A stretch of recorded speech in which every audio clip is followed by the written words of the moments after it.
to step up and do more in the defence and security of Europe and our continent and the United Kingdom, and will do so.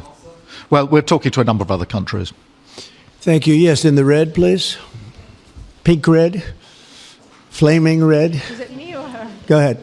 Okay, thank you, Mr. President. A question on Ukraine. Number one is, if you're not considering the security guarantees, are you open to other forms of, for example, intelligence cooperation with Ukraine? And Mr. Prime Minister, President Trump has proposed a plan for Gaza. Does this fit into the two-state solution that the UK held for a long time? Do you see it fit into your general Middle Eastern strategy? Thank you so much. Yeah, thank you very much. We're open to many things, but before I even think about that, that's almost pleasant to think about, because that would mean that peace has been arrived at. We have to arrive at that peace. And, you know, you went 3.5 years with an administration that never even really had a meeting. They didn't have a meeting on peace. And there was no prospect of peace. I think, frankly, Russia wanted to go through the whole long deal. I don't think they do anymore. I don't think they do. We had a very big impact on that whole situation. But I don't like talking about phase two until I get phase one. Phase one is I have to make peace.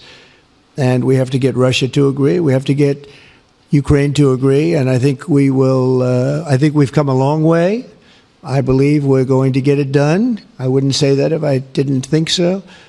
And I think it will be very important, very historic, and we're going to save a lot of lives.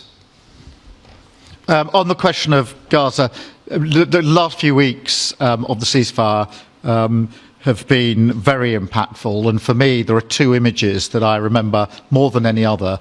The first is Emily Damari, who is British, being reunited with her mother. You may remember she had her fingers missing after what she endured. That was an incredible moment. I'd spent a lot of time with her mother whilst she was held captive, and her mother went through absolute torture.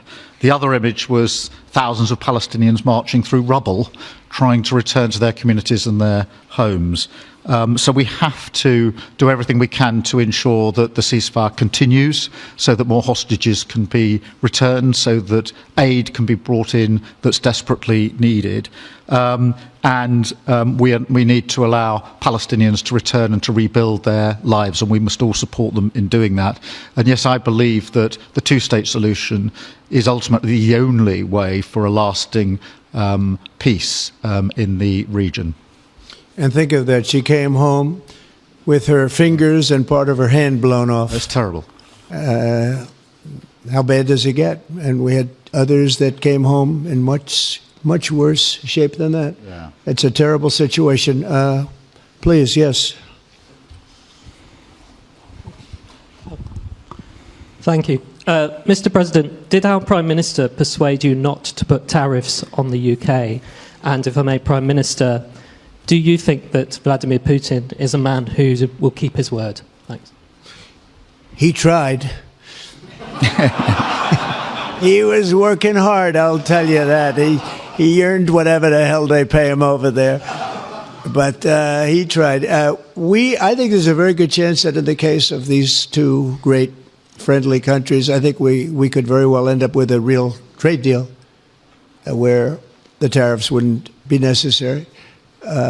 We'll see, but he earned whatever they pay him. He earned today. He was working hard at lunch, and I'm very receptive to it. I think in all fairness, in all seriousness, I think we have a very good chance at arriving at a very good deal. JD and Scott and Howard, all the people are working on it, and I think we have a good chance at arriving at a deal that could be terrific.